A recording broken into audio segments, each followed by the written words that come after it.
trying to share with the world the lessons we have learned in South Africa to ensure that prosperity and peace and progress remain part and parcel of the next generation's experience.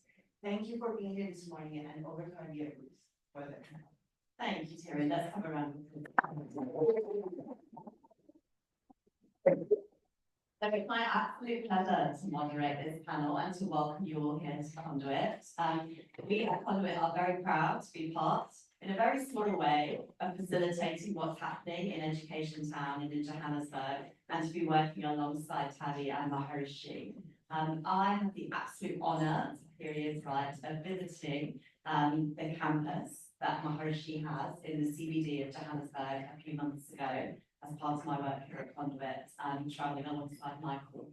So before we start, I thought I'd try and help you, for those of you who've not been there, visit it with me. So we had some beautiful images earlier, I don't know if we can get the slides playing, when you saw the building. So I arrived in the Johannesburg CBD, and there's this incredibly impressive series of buildings, all created quite a long time ago by Anglo American, setting the whole architectural tone for the city. They're quite imposing. It kind of gave me SOAS, University of London Union vibes, for those of you who hang out in Russell Square. You know, these gorgeous buildings, a bit like the British Museum. Very imposing, very beautiful. And we went into the front of this very large building, and there was a beautiful courtyard with a really lovely sculpture of a human kind of reaching out their arms. And I think that was the first feeling I had, that this was going to be something different and special. This tiny oasis of calm in the middle of a frenetic, busy part of the city. And then we started to visit and met some of the students. And the classes at the university are single sex, which really surprised me. A lot of my work has been in gender and equality and in the past. And to have people segregated at university level really surprised me. And I guess that's when I started to realise how challenging what Taddy and the team there are doing really is. But so many of the young female students have experienced sexual violence and gender-based violence, that actually to feel safe learning, they need to be in a space where there are no men around them. And I found that quite shocking. And it started to give me, as a visitor, just a tiny insight into how challenging it is to provide free education in a context like this. We met several of the classes. The campus was absolutely beautiful. The kind of pride and respect that the students showed for their facilities. I think I was quite so respectful when I was at King's College in London. So it was immaculate. And the class that we got to spend some real time with were a class who were doing training in security. So another of the kind of more uncomfortable and difficult truths, I suppose, about working in Johannesburg and in the CBD is the level of crime and the level of fear and anxiety people have. There's not many silver linings when you look at issues like this, but one is that there are a lot of jobs in security, and there's huge demand for people to work in security. Unfortunately, there's lots of people doing work in security with very, very low level qualifications, so it's an entry-level job accessible to people who maybe haven't even matriculated, but it doesn't necessarily come with the qualifications and therefore a career path. And that's what we saw when we were at Maharishi, then addressing, working with a very high-end employer of the best security guards that exist in the city to train up young people in a combination of cyber and physical security. So they have cross-cutting skills across tech and standing outside premises, guarding them in a more traditional way. We had the absolute joy, Monica, that I watched them do a kind of almost military-style training regime and then demonstrating their terrifying self-defense techniques on each other, which was great. So seeing these young people really build their confidence, work with each other physically, and knowing that they were also getting the academic rigor. And the fantastic thing was that there was an employer engaged in this program, helping design the curriculum. They knew they were going to get people out who would come out and be placed into fantastic jobs. So that was just one quick visit. We spent maybe 90 minutes with you. Less than we'll spend together this morning. It was an unbelievable insight. I don't want to steal too much of what Taddy will say, but this is a university that is offered free. There's food offered free to the young people when they turn up, so they have enough sustenance to actually concentrate, an issue we're familiar with here in the United Kingdom with our schools as well. I won't talk too much about your conscious-based education, but how do you help young people coming in to process the toxic stress they are experiencing day by day and have experienced in so much of their life, as well as how do you equip them with skills that give them a qualification that actually leads to a job, because because there's an employer at the end saying, design a curriculum, because this is actually what I'm going to need. So really practical, really holistic, delivered, thanks to Anglo, which we're going to come to in a minute, in one of the most incredible buildings that I've seen, and highly, highly impressive, highly thoughtful. So it's my joy to moderate this panel. This is pretty much all you're going to hear from me, apart from, yes, your question next, and a few questions for the panel. So we're going to take it in turns for the panel to speak briefly, and then open the floor to all of you. So if you've got some questions later, that would be brilliant. I'm going to start with you, Michael, if that's okay. Michael, as we heard from Tahiri, is the CEO of the Anglo American Foundation. So I thought you might help us beginners by telling us what is the difference between Anglo American and the Anglo American Foundation, and maybe a bit about Anglo's history in the city. Good morning, everybody.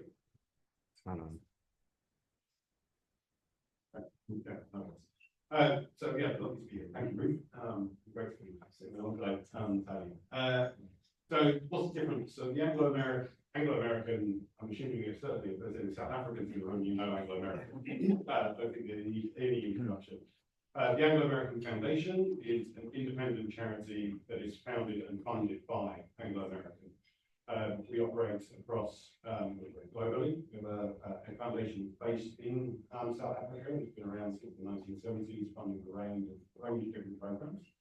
And we work across Latin America as well. A few years ago, we had a big step change in the foundation where we started to become a more professional philanthropy and a more independent one, obviously completely aligned to Anglo American's wider purpose. And part of the Anglo American family, but we have an ability to use our philanthropic funds in a way that often many businesses, not just Anglo American, aren't able to do things. So we're able to be really catalytic and work with a range of organisations on innovative solutions to some of the biggest problems of the business. Great. So why is it, perhaps you can start at the genesis of Education Town, why is it that Anglo American decided to give a building to Maharishi Institute? He's a very convincing man. So Anglo American, if you know, those that know Johannesburg, and you'll know Anglo American's presence in the CBD, the physical presence is huge, and as we heard earlier, really set the tone in the architectural tone of the city. It's Anglo American's former headquarters and the wider complex in place with Main Street, and it used to incorporate a number of different buildings. But the CBD was falling on hard times, and like many other companies, Anglo American moved out to the CBD. But rather than just leaving it void and a set of empty buildings, and really creating a vacuum within the heart of the city, Anglo American embarked on a really fascinating journey for a company to ensure that there was a long-lasting legacy for that area that supported the city and the city's wider rejuvenation and the country in terms of its economic development. And that basically meant Anglo went through a process of gifting or selling some of the buildings to a range of organisations that were future focused and had a strong social impact. The business has had a long-standing relationship with Maharishi.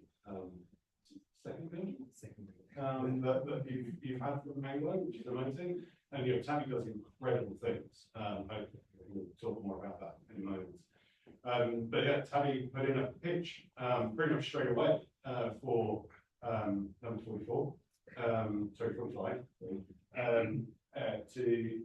to effectively double up his capacity and bring more young people from across the city and support them with their skills and education and into employment. So we've got a deep respect, the business has deep respect, the foundation has deep respect for what Taddy does. He's an incredible entrepreneur, and simply he said he's going to do something, he does it. And it is purely for the benefit of young people in the city. So it was a no-brainer. Fantastic, and perhaps you can set a little bit more context before we pass to Taddy of what else is happening in some of the buildings around it. So you're right, it's 45 Main Street that is now Maharishi. What else is happening in some of the surrounding buildings? Because you're right, you've got a big footprint there. Yeah, it's shown up, get some pictures, it'd be amazing to have some pictures. They are incredible buildings. So there's a range of buildings down there. See, Taddy's in what's called number 45. It's huge. It is huge, and it's mainly got 2,500 students in there. Incredible. Just up the road is another building that has been sold at a very reasonable rate to its business school to create a centre for entrepreneurship, and that will come online in the next couple of years. And that does two things, I think, which is incredible. One, it provides this education and credibility and brand right in the heart of the CBD to support young people that typically wouldn't go to its business. This is to support young people from a diverse range of backgrounds to come in and support them on their entrepreneurial journey. It also brings bits into the heart of the city. You'll know the city is cut right in half by train tracks, and it is effectively a divide between the rich and poor when you think about it that way. Bringing VIX, which is also a long-standing partner of Anglo American, bringing VIX over the train tracks to the wrong side of the train tracks is an incredibly exciting development. And I think with VIX and with MII, part of what is now Education Town, thanks to Taddy Brandon, is it puts it in a different place. It says something absolutely amazing about how South Africa's institutions are really coming around some of the big challenges around young people. There is one other building, and there are a number of others, but the other building is the former head office of Anglo American, number 44.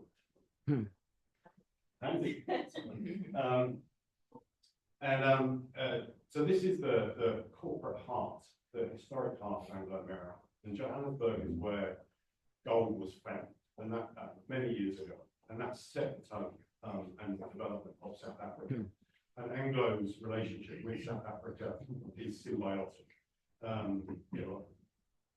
For those that know the business and know South Africa, there's probably a good chance you've been involved in Anglo American in one way or another, whether you know it or not. The number of buildings, the number of businesses that Anglo has created. So we've got this incredible, beautiful building, number 44 Main Street, which is, as I said, the corporate heart of Anglo American and its centre. That's being gifted to the Anglo American Foundation, which is an incredible honour, slightly scary sometimes, but amazing. And that what we're aiming to do is three things. One is to be part of a growing ecosystem in the heart of the CBD. So working alongside Taddy, working alongside BITS and many others to really bring about that stuff that makes a difference to young people's lives in CBD. And I say stuff because it's not just hard skills, it's not just education, it's identity, it's culture, it's vibrancy, it's all these range of things that we're aiming to achieve. The other things it'll do, it will provide skills development to young people, working alongside Taddy and many other organisations, both in the building and in the wider precincts. It will support young people from across the city to gain skills into employment or into entrepreneurship. But it will also be a cultural venue that will reflect the identity, the culture, and the creativity of the CBD and the young people of the CBD. Will effectively be young people from the CBD's home. It will be a place that they feel they own and a place they feel that serves them. And it's hugely exciting. Very exciting. So Taddy, we're going to come to you. So we've got this context, the CBD, these amazing buildings, Anglo American Foundation now creating the home for youth opposite you. Bits as your next door neighbour. Why don't we start at the beginning? Tell us a little bit about Mapushi and what makes you so special, and then we'll get into your vision for Education Town. Thank you so much, Ruth. And just firstly, a huge thank you to everybody who's here for getting us so early in the morning. We deeply appreciate it, and especially if you're not South African or for Africa, thank you for caring about that part of the world, and it's fantastic to have you here. So before I do talk more about Mauritia, I just want to thank firstly everyone on the panel for being here. I thank the Conduit for hosting this event. There's absolutely no words I can use to thank Anglo American. So John, who's here, the chairperson of the Anglo Trust, John Samuel, I don't know where you are, John. Yeah, just anyone else here from Anglo American, just our deepest thanks for everything you are doing to transform the city, everything you've done to help the youth that we are serving, and yeah, for literally being legends, I think global legends. I don't know anywhere in the world where a company would give a 230 million rand donation for 2 rand 30, which was 1 million of the value of the building. So this is a building that accommodates 3,500 students. We got it just over a year ago on the 4th of August. Best day of my life other than having my 2 children and getting married. And we've already got 1,500 students in the building, and we hope to get it up to 3,500 in the next 2 to 3 years. And also just wanted to thank Tare for putting this all together. She is a brave woman. It's not easy to build something like this from nothing. So thank you, Tare, for your tireless efforts, and thank you to our board, our incredible board that Tare did introduce. So could anybody imagine that Johannesburg, often known as the crime capital of the world, completely safe for everybody to walk on the streets? And there's a website called Numbeo, where millions of people around the world vote on the most dangerous cities in the world. It's based on their perception, and Johannesburg is voted at number 4. I think there's about 4 South African cities in the top 6, unfortunately. But so yeah, we all know. I mean, Joburg is infamous. But imagine a safe Johannesburg where everybody can just walk around completely freely, even preschoolers, teachers, school students, university students, etc. And imagine Joburg being clean and the streets all being clean and spotless. I mean, that's an unheard of thought, and well lit, and restaurants, and coffee shops, and bookshops, and sports facilities, and so on. And I'm sure for anyone who knows Joburg, you go, that's not possible. Well, the great news is that is exactly what is happening. It is truly happening. It's happening at a huge pace. There's a very dynamic group of organizations that have come together called Josie My Josie, brought together by Anglo, and so that includes the big banks, Anglo, Nando's, Wits, etc. I've never seen such a unified sense of purpose. Every 6 weeks we meet, there's a steerco, and you literally get the chief operating officer of Standard Bank coming, and the CEO and founder of Nando's, and all these top people from Anglo, and so on. So something incredible is happening, that people, doesn't matter if they're competitors, are coming together and saying, we are going to change the city now, because either the city is going to be destroyed, or we're going to completely emerge like a phoenix from the ashes. And that's what we're working for. It's a city with no gangs, no crime, just dynamic and thriving. And I actually believe we will create the safest place in the whole country very soon out of the Joburg CBD. A center of education, a center of entrepreneurship, and I think this is going to bring a big focus on entrepreneurship and innovation with the accelerator that they're building, an incubator. And then also African art and culture and music and vibrance. And you both used the word exciting, and it is incredibly exciting for those of us who have grown up in Joburg, where it used to be this extraordinary city when we were growing up. And there were all these places you could go at night in Hillbrow, Yeovil, and Rocky Street, and Berea, and so on, which have been destroyed over the last decades. I had a friend who left South Africa about 30 years ago that we were growing up, and we used to go what we would call Jordan and Hillbrow and stuff, and she has been living in Sydney, and trying to do everything she can to convince us how crazy we are to be living in South Africa. So the last time she came back, she took 140 page slideshow of buildings we used to go to that are now destroyed in the city. And so if there's one thing I do before I die is prove that she's completely and utterly wrong.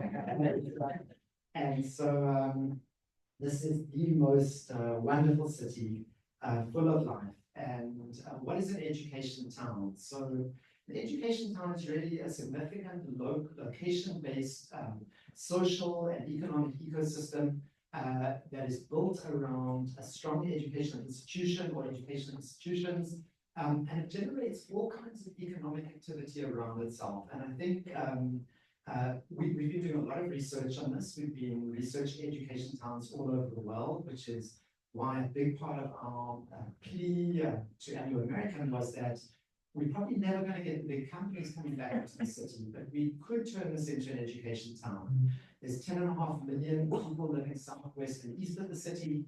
There's millions of unemployed youth. The one place everybody can travel to where all transport goes through is the Joburg CBD. Over 4 million commuters a day.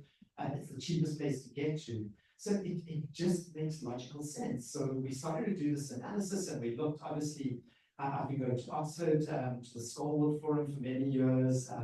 But so if you read the research, for example, Cambridge University, I was pretty shocked. I mean, Cambridge now is 815 years old this year.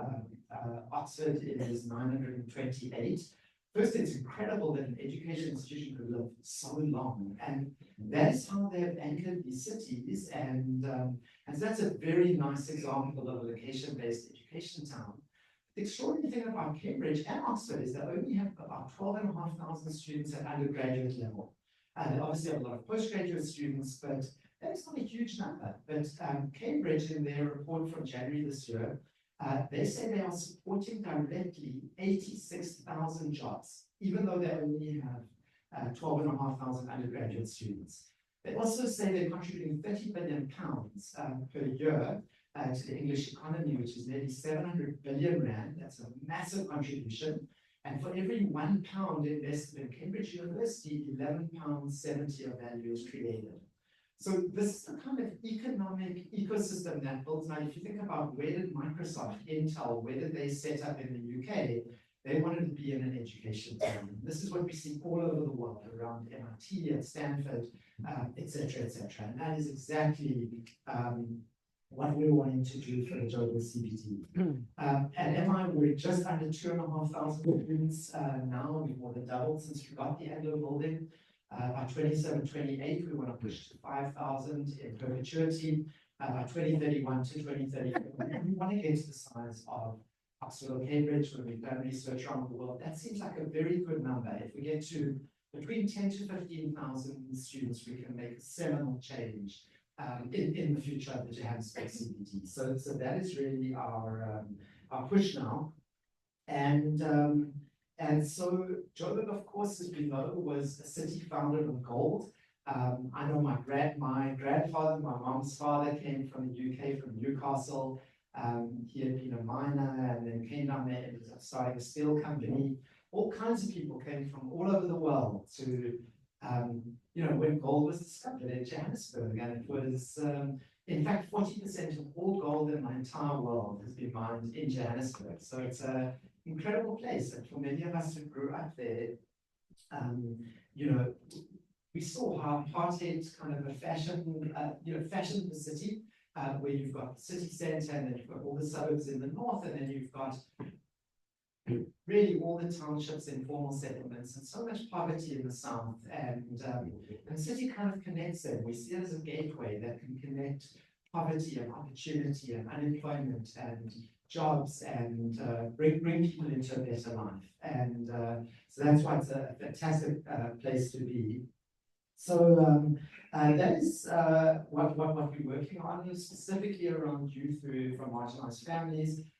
South Africa has just over 60% youth unemployment between the ages of 18 to 24, and that's the age group we really care about. Imagine an entire country's kids coming out of a school system, many who do not finish school, about 60% have not finished school, but imagine an entire country's kids, 6 out of 10, ending up unemployed. And at the prime of your life, what do? You just end up on the streets, and what do? You kick a soccer ball, watch TV, read all newspapers.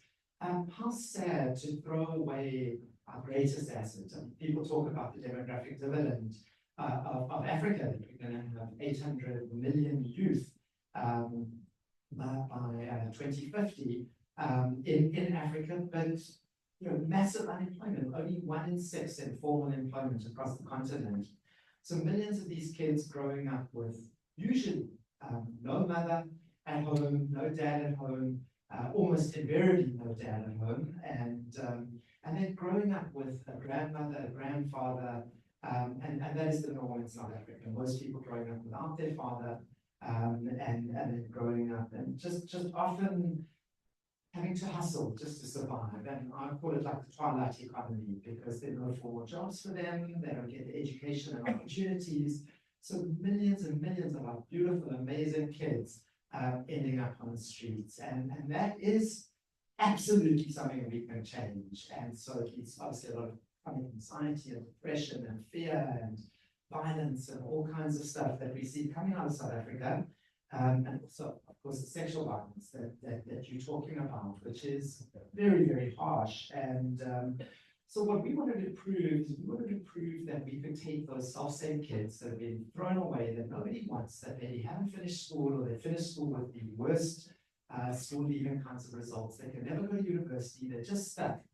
And could we train those young people to be software developers or investment bankers or anything they want to do? And at the time when we started, everybody said that's not possible. And we've now proven 24,000 times that it is possible. We've taken 24,000 unemployed kids off the streets. We've actually directly placed 21,000 of them into jobs. If you add up their salaries at the time they got employed, that's 2 billion rand a year in combined salaries.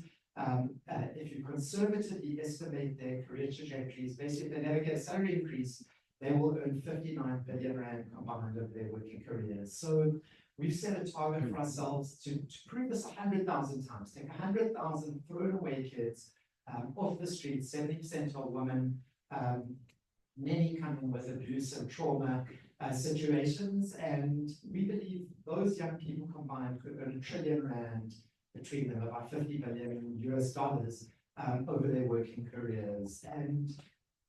But we've had to create a very special place. I think that's Ruth saying, and so it's a home away from home for many of these young people, where they can feel safe, feel loved, feel accepted, feel appreciated, feel nurtured, and feel worthy as a human being. And in doing this, and we use this really wonderful approach that Maharshi founded, consciousness-based education, which incorporates transcendental meditation and yoga, and a lot of learning. About 40% of our curriculum is about developing your potential, developing your brain, developing your memory, healing. There's a huge focus on healing, finding your life purpose, inspiration, imagination, etc. And then this magic starts, where these young people come in so much anger, so much depressed, and often so lost. And then 6 months later, it's like this flower has absolutely bloomed, and this magnificent, these young people are just my absolute heroes every day. The hardships they've had, and how strong and hungry and powerful and committed to doing good and changing the world, and so on. So it's a very exciting place to be with young people like that every single day. So that's where we are to. We've been able to prove that even in an economy with such high youth unemployment, if we work with employers, it's very important not to be an ivory tower. So we do what we call demand-driven education and training. We've been able to have a 95% job placement rate now over 20 years. Virtually every single graduate does get employed, irrespective of their school leaving grades, etc. And the exciting part for us is what we call conversion into permanent or long-term jobs, where we're sitting at about 90%. It's at 89%, which means that somebody gets a 1-year internship, up to 3-year internship, and 89% of those youth are being converted into permanent jobs or long-term jobs. So it really is changing the trajectory of their lives. I'm going to just conclude, if I may, and just say there's a lot of innovation in what we're doing. And we're leveraging a bunch of things. We're leveraging the very poor exchange rate. I mean, if you look right now, like the US dollar, the only thing I'm grateful to the new US president for is giving us a lot more rand when it comes to money coming from the US. So that's a good thing. And but so yeah, exchange rates, there's very high interest rates in South Africa. So we've realized if we think of this like an Oxford Cambridge, the very long term, for 100 years, 200 years, then we need to start building. We built around the Anglo American Potential Maintenance Fund, thanks to Alan and Jill Gray, philanthropies largely. We've now closed that fund. So literally, that thing is now invested. After 10 years, it will fund that building basically forever. But we've now started with the bursary fund. And I think we get everyone the context of how cheap or low cost it is for us to educate somebody. So if you took Harvard or Stanford, and if you took any of the top Ivy League universities, if you were to spend $100 to send somebody to Harvard or Stanford, guess how much it would cost to educate somebody through MI, through this perpetual model, leveraging the high interest rates and all these various methods we're using. It would cost 24 cents. So if you spent $100 at Harvard, you would spend 24 US cents to equivalent educated person at MI. That's 416 times cheaper than Harvard. It's incredibly low cost. And we give the students food every day. They get clothing support, counselors, social workers, etc., etc. They do international exams, everything. It's all covered, and students only pay $11, which is, I don't know, £6-7 per month to come to university.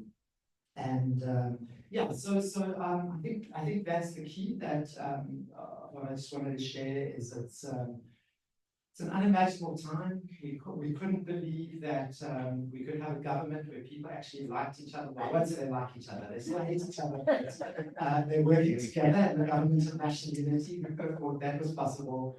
Who could have thought we could end load shedding? 17 years of power outages. We've just changed all the street lights in fact, from our street all the way down past Vince. We just spent a few million on putting in solar lights, and now it's beautifully lit up at night, like a Christmas tree. People will be safe. And then government decided to stop the load shedding. It was so unfair. Okay, it's back. Don't want to hear that. But also seeing competitor companies, arch enemies, etc., the big banks, etc., working together for the good of the city. So please do watch this space. I think young people are going to change Joburg, going to change South Africa, and I think we've got a surprisingly and remarkably wonderful future ahead of us, which I don't think anyone has ever predicted or expected. Thank you. That's amazing.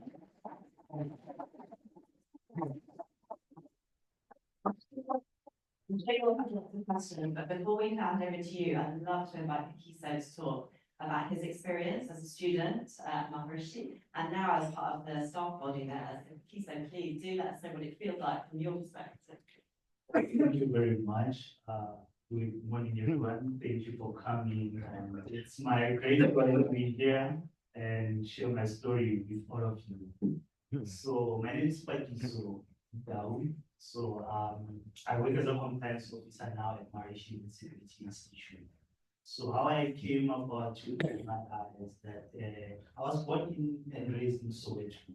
So Soweto is just a small township in Johannesburg with a college full of historical culture. So most of you know that Nelson Mandela lived there in Orlando. So he had a house there. So I'm from there, and most of us that come to MII, most of us are from Soweto. So it's just a place where it's full of high crime rates and unemployment, and opportunities of being educated are limited. So, well, I was fortunate enough that I was able to finish my matric and got my grade 12, and then after that, I wasn't able to further my education. So I needed to kind of like support myself and my family. So I went on to volunteer at the local NGO. It's a community center that I used to go house to house and we identify people who lived with HIV and AIDS and needed clothes, they needed food, and children who needed counseling, things like that. So I worked for the community for almost a year. Then while I was still working in the community, and I was still looking for opportunity to study. So I was so intrigued by architecture that at that time that I wanted to become an architect, but that plan failed because no one in my family could afford to pay for me to go to school. And my mom was unemployed. My dad was in prison. He spent about 25 years and he was just now released this year in May. So post that, while I was still looking for educational opportunities, I came across a school which was called Cedar City Campus. It was one of those institutions that was co-founded by Dr. Blecher, and I applied there for their skills program. So I couldn't go through to it, but I was fortunate. I was lucky that I got a call to say, come to an open day. And at that time, I didn't know. I thought I was going to see that, but I was invited to a Marishi Municipality Institute open day. So that's where I got to meet a whole lot of friends, and I learned transcendental meditation. So transcendental meditation, as Dr. Blecher has titled it, it's part of this consciousness-based education whereby one meditates, and it's a profound technique that transcends your mind. Like it makes you relax. You get to unstress, and you just become yourself. You just get connected to yourself. You get to learn more and understand who you are. And so that was what I learned. And from my very first instructions, I knew that this is where I wanted to be. And so at that time, when I was at MII, we didn't have no buildings like that. So I think the co-founders rented an auditorium just across the street where we met every day. We used to meditate. We had this discussions. We used to have debates, and we only had one teacher, and we didn't have even computers. So come every day and do meditate and get lunch, it was nice, and we met friends, and even today I'm still connected to most of my friends who are now, some of them are working for the big corporates and big banks, and they're living their best lives. So post that, I was still hard. My mom could only afford to pay for my transport to get to them. So that was about 8 pounds. So it was about around £3. So, and I didn't give up. That's per month. That was per month, yes. And that was covering only my train ticket per month. So I continued at MII, life was still hard, and my mom couldn't afford to buy clothes or buy stationery for me, even to study there at MII. So, but everything got provided at MII, fortunately. And then I graduated finally. So we didn't have a PhD, but when time went by, we started to attend classes with our partner university, Marishi International University. It's in Fairfield, Iowa. So we did distance learning education. That's when we were attending classes online while we was in South Africa. So our professors were sitting in USA, and they were teaching us through distance learning. So I finally got to graduate with my bachelor's business administration degree in 2030. So I almost spent about 7 years before I got my PhD. And post that, I decided that I don't think I'm educated enough to go into corporate, and I felt like I needed to do something more. So Well, while some of my friends were still getting opportunities to work, I decided to kind of let me tap into this MBA that NYU is offering in the US. So I applied and I got a scholarship. So I went to the US in Fairfield, Iowa, to study my MBA in sustainable business.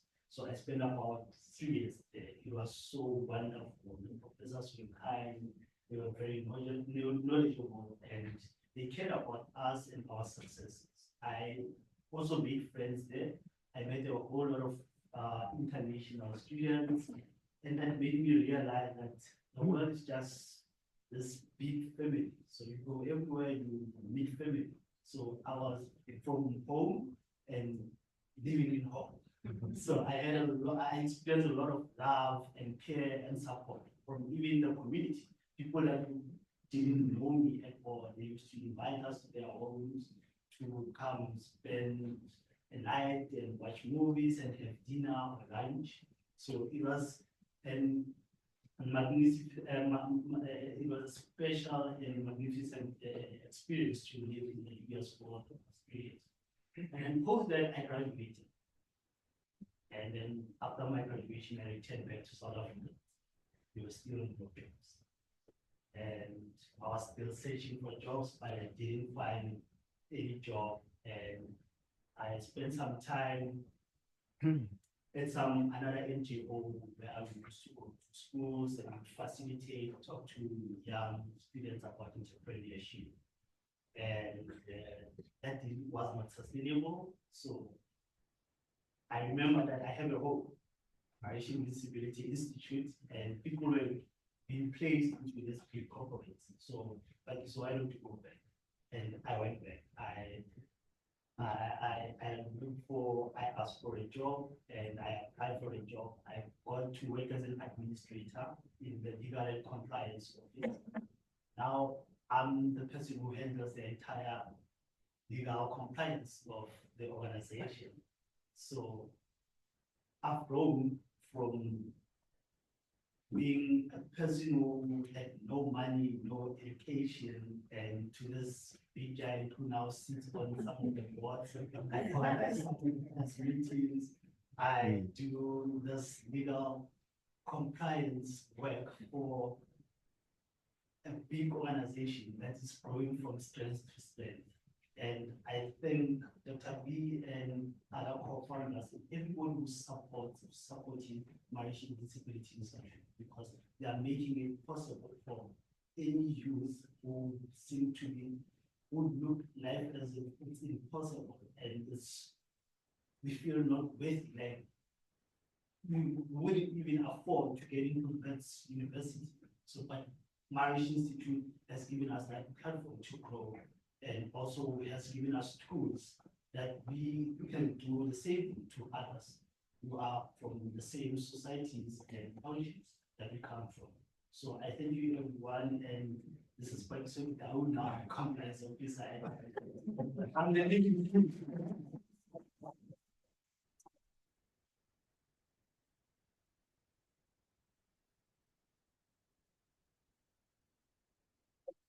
I think what really comes through in your story is your perseverance. You know, you are not going to stop looking for these opportunities, and amazing that you are now using your career to help forge other opportunities. So thank you for sharing that with us.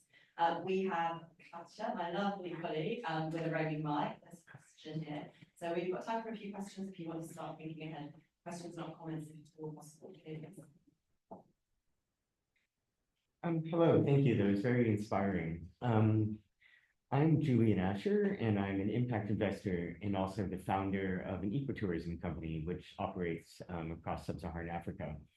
And one of the questions I had was, I mean, you have some amazing partnerships with big corporates, but there's obviously a limit to the number of graduates big corporates can absorb. So I'm just wondering what your strategy is to work with sort of smaller and medium-sized enterprises going forward and sort of to expand into other parts of the economy and also, you know, maybe other parts of South Africa. It's a wonderful question. Yeah, I think we try and do everything through shared value partnerships, just finding ways to work win-win together. And I think that's how the whole organization has grown and survived is really finding these partnerships. So we do work with lots of middle-sized and smaller companies and organizations. And it's interesting if you just put on a different lens and you start thinking from other companies' points of view, is that you start to realize how through helping each other you can really make things better for everybody. So that's the kind of thing we do. We just started offering some impact tours to South Africa now as well, where people can actually come and visit and go into the townships and go to students' homes, etc. Come spend time on campus and so on. And then you asked about opening up in other places. We're in 9 locations now in South Africa. So Joburg is by far the biggest, but we're building a very beautiful campus in Durban. We were donated a nature reserve with 5,000 animals just east of a place called Isabella Nature Reserve, just outside Bronkhorstspruit. So we're building an incredibly beautiful eco-campus out there. And with students helping to build that campus, it's all been built from the wood and the earth, and it's really going to be magnificent. And yeah, and then we're doing stuff in various parts of the country as well as some of the rural areas. And then we've just started a couple of years ago in Zimbabwe in the south, a place called Ishabani, and then we're just getting going in Zambia as well. So the model is scaling, and our scaling is really our own graduates, people like Vicky said, so like our head of Zimbabwe, the top people in Durban, in each of these campuses, it's really our own graduates who build in these campuses and other places. Great. A few questions now. Maybe we gather a couple. Thank you. Quick question. You have based the course on mindfulness as your bedrock. Can you tell us the sources that you used to create that program? Very important. Okay, we'll just catch one more question. Wonderful. Thank you.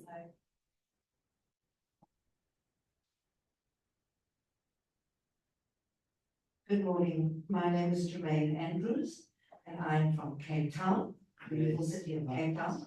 So congratulations on the amazing work that you're doing. Congratulations to you for venturing thus far, and look where you are today. Very, very proud of you. And thank you, Anglo American, for what you are doing. My concern is Cape Town. You've spoken about Kosi yourself. Just so that you also know, I visited in London. I'm on holiday, I'm on vacation, but I extended my stay by 2 weeks just to attend this event.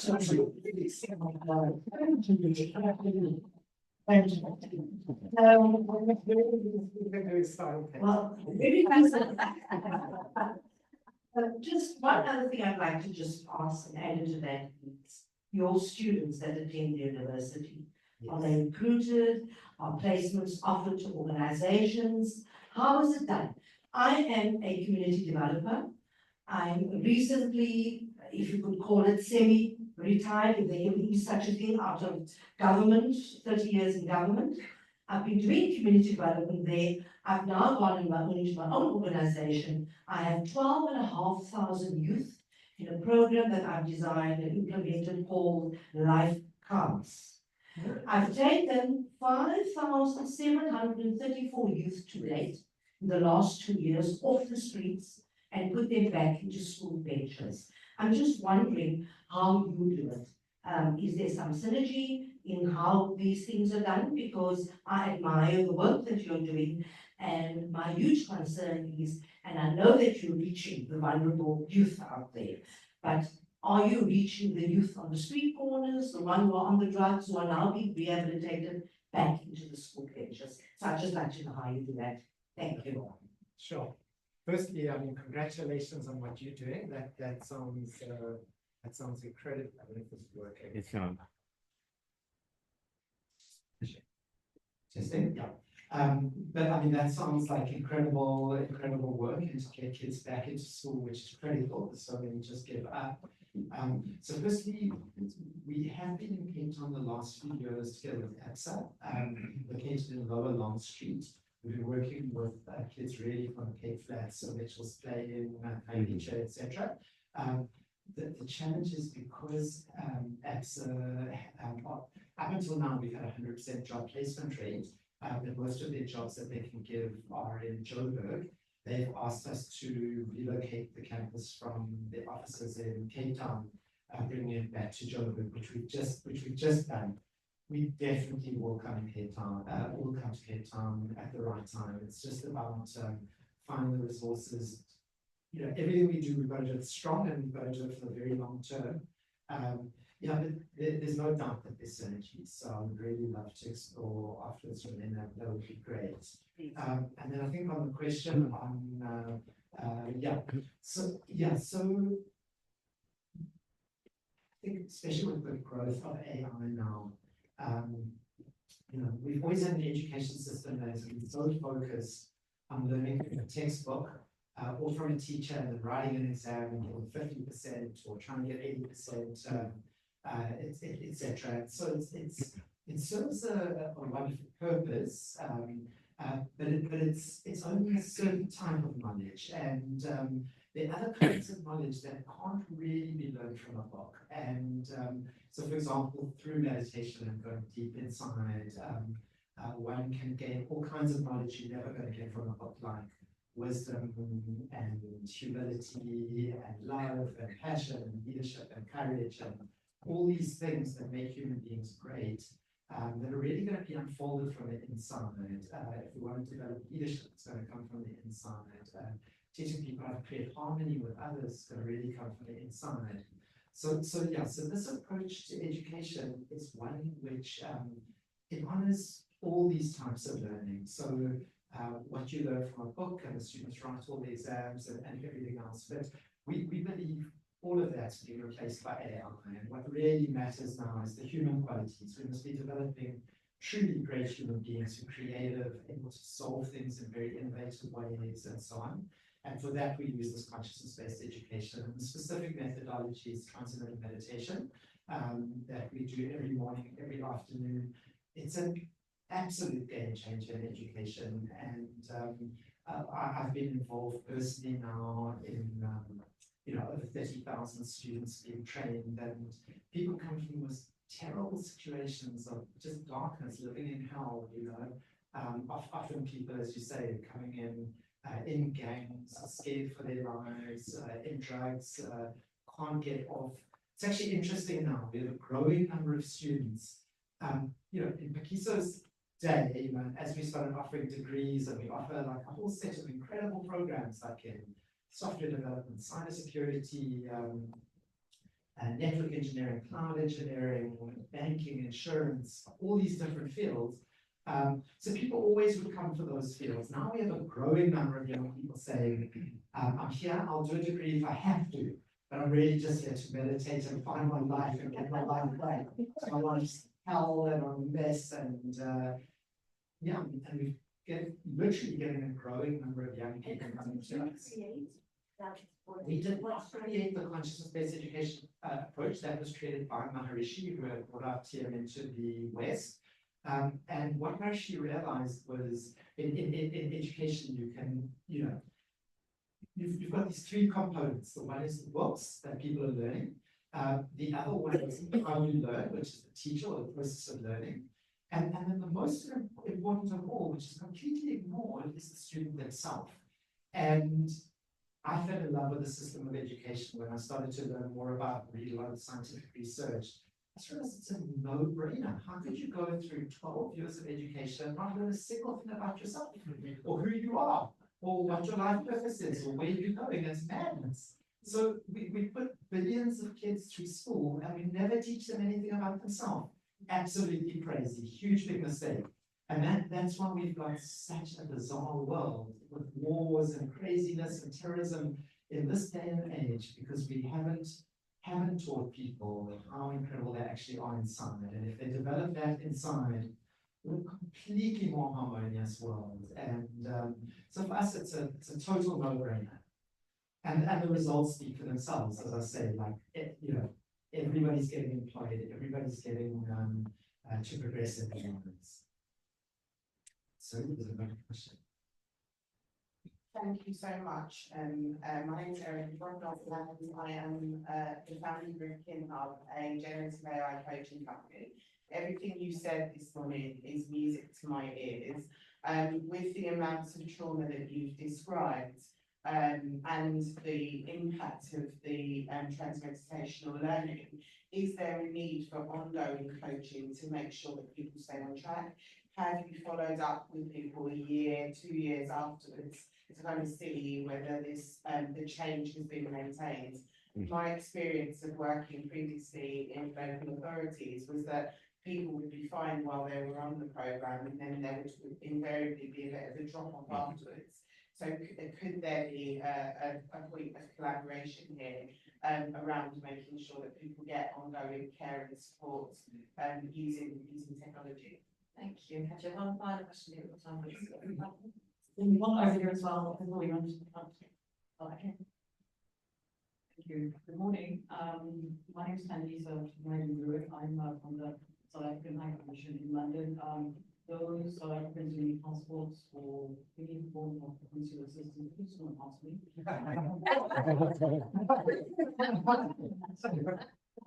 Definitely ask it. I just want to say that a bit of a personal story, because I'm an accidental diplomat and a failed lawyer, so I'm not in London. But anyway, Michael, your LinkedIn picture does not do you justice. I just want to get that off.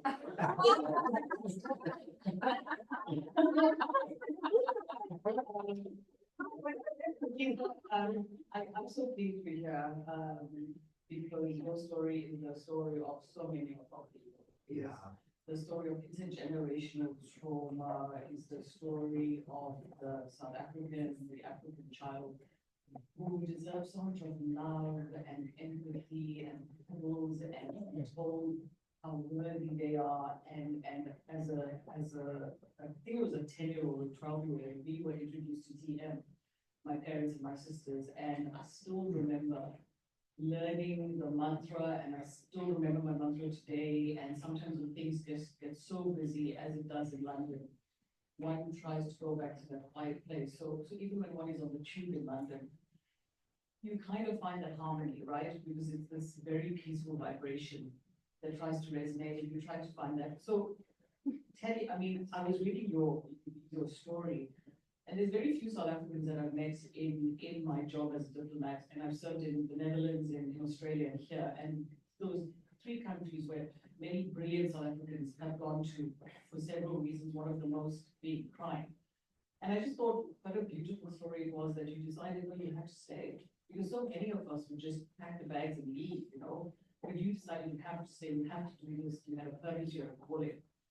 So my question is, but it's also like just putting this out there, is the South African government based here through the South African High Commission in London stands ready to assist wherever it can, and also to ask whether your organization does have what's the word, a working relationship with the South African government, in particular both departments of education. Thank you for your service to South Africa.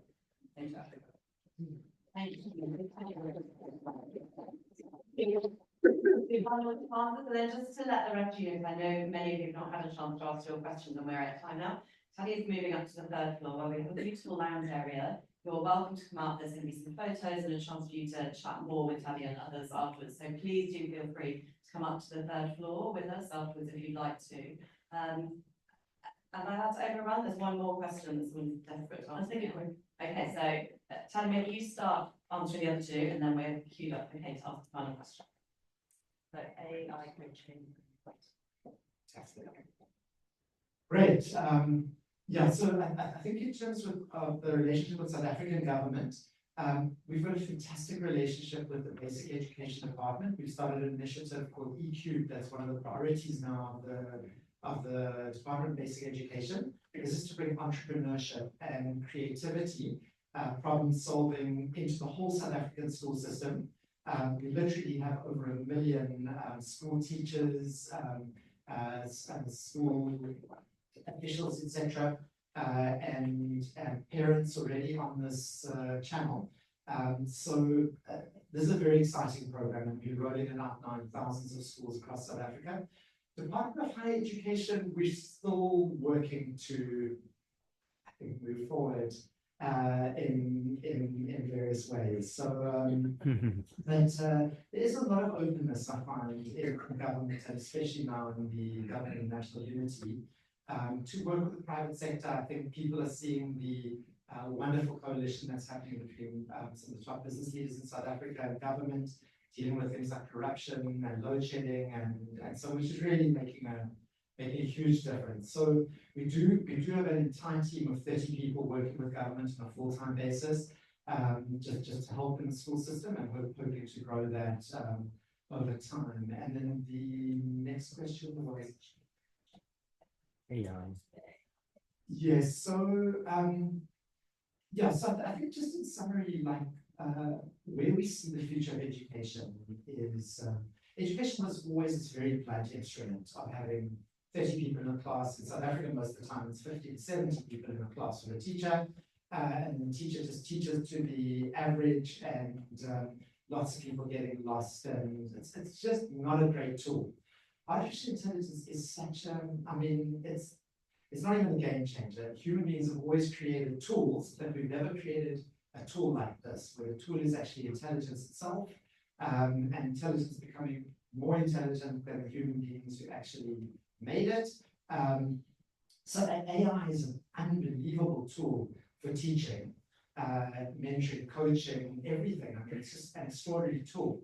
The problem is that the human being is getting left behind. So we kind of see you've got this technological revolution along with human evolution. And so if we can focus on helping humans develop themselves at the fastest possible pace and developing their full potential and creating like this kind of AI togetherness of human intelligence and artificial intelligence, then education is just way more dynamic, way more adaptive to individuals, way more personalized, way more exciting.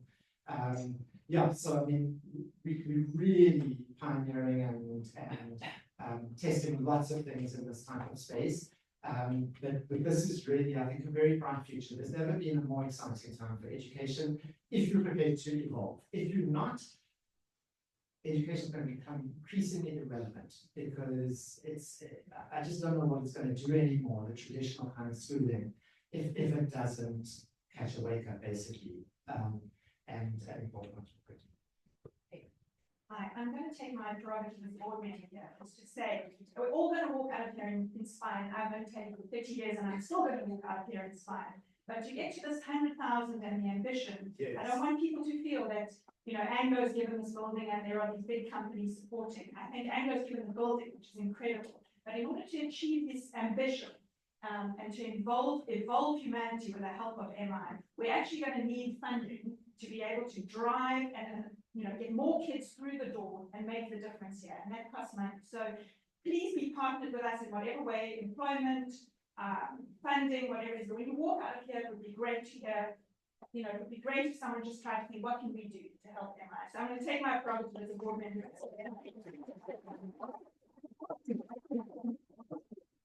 Great. Thank you, Kate. And just to say, it is actually so easy to change somebody's life now. Helping a kid come out of a really terribly difficult life. That's why we're calling on another theme of this talk today was exponential philanthropy and impact investing.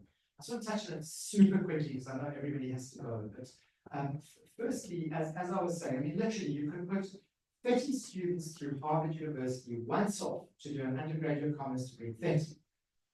You could put 12,500 students through MRI over a 35-year period for the same amount of money. And it's just crazy if we don't do it. We just have to do it, creating these incredible, enlightened young African leaders who can take the world forward. And the impact investing side is, we've realized there's all kinds of fields that we want to grow into. For example, we've just bought there was a person I met earlier who runs restaurants here in London. There he is. So we've just bought the third best culinary school in the whole of Africa.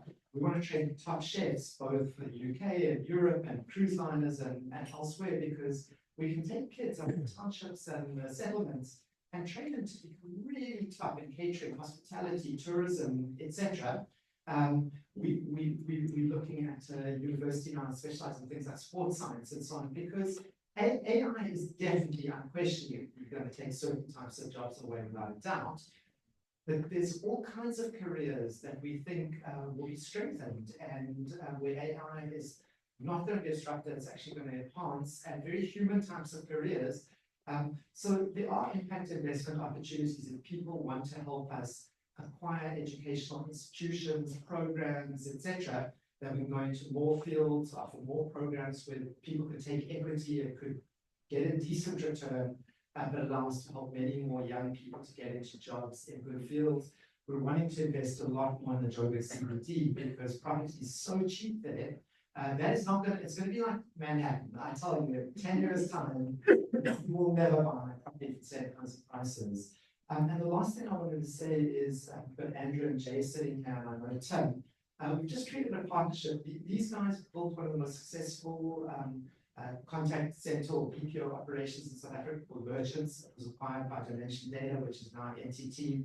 They've created tens of thousands of jobs through that. So we're working with them now in partnership to find jobs that can be outsourced to South Africa, voice jobs, digital jobs, Salesforce, Oracle, SAP, Microsoft Dynamics, you name it. So if anyone here in the audience does have links to companies that want to provide high quality services but at much lower cost than in the UK and can take those jobs to South Africa, we'll do it all with unemployed youth from the township. So you'll be creating jobs, putting people through universities, putting them into permanent jobs. So please do be in touch with Andrew or Jay or myself about that. But so much. Okay, I've done a terrible job and we've overrun, but thank you so much. I hope you are all leaving really inspired. Massive thank you for Keith, Taddy, Mike.